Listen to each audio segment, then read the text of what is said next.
শীতের ঘন কুয়াশায় চাঁদপুরের মেঘনা নদীতে গভীর রাতে দুই লঞ্চের মধ্যে সংঘর্ষের ঘটনা ঘটেছে।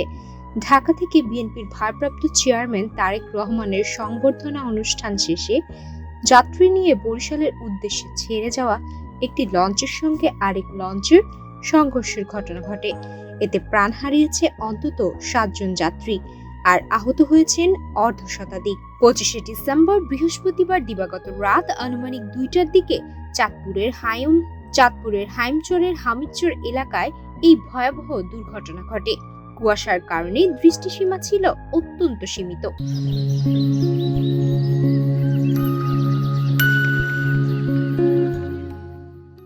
যাত্রীদের ভাষ্য অনুযায়ী ভোলার চরফ্যাশন উপজেলার ঘোষেরহাট থেকে ঢাকার উদ্দেশ্যে ছেড়ে আসা এমভি জাকির সম্রাট ৩ লঞ্চটি রাতের আধারে হৈমচর এলাকা অতিক্রম করছিল। ঠিক সেই সময় ঢাকা থেকে বিএনপির ভারপ্রাপ্ত চেয়ারম্যান তারেক রহমানের জনসভা শেষে যাত্রী নিয়ে বরিশালগামী এমভি অ্যাডভেঞ্চার ৯ লঞ্চটি প্রচণ্ড গতিতে এসে সজোরে ধাক্কা দেয় জাকির সম্রাট ৩ লঞ্চে।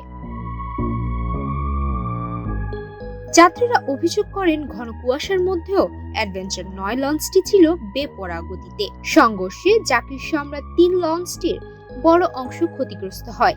যাত্রীদের মধ্যে চরম আতঙ্ক ছড়িয়ে পড়ে, অনেকেই আহত হন, কেউ কেউ নদীতে পড়ে যান। সংঘর্ষের পর মারাত্মক ক্ষয়ক্ষতি হলেও অ্যাডভেঞ্চার ৯ লঞ্চটি কোনো ধরনের উদ্ধার তৎপরতা ছাড়াই দ্রুত ঘটনাস্থল ত্যাগ করে বলে অভিযোগ করেন প্রত্যক্ষদর্শীরা। দুর্ঘটনার পর মাঝ নদীতে ডুবো অবস্থায় ভাসতে থাকা জাকির সম্রাট ৩ লঞ্চের পাশে ভোলা থেকে ঢাকাগামী আরেকটি লঞ্চ এমভি কর্ণফুলী ৯ এগিয়ে আসে। তারা তাৎক্ষণিকভাবে উদ্ধার কার্যক্রম চালিয়ে বহু যাত্রীকে তুলে নেয় এবং ঢাকার উদ্দেশ্যে রওনা হয়। এদিকে নিহতদের মরদেহ ও গুরুতর আহত অর্ধশতাধিক যাত্রীকে নিয়ে ক্ষতিগ্রস্ত জাকির সম্রাট ৩ লঞ্চটি চিকিৎসার জন্য চাঁদপুরের দিকে যাত্রা করেছে।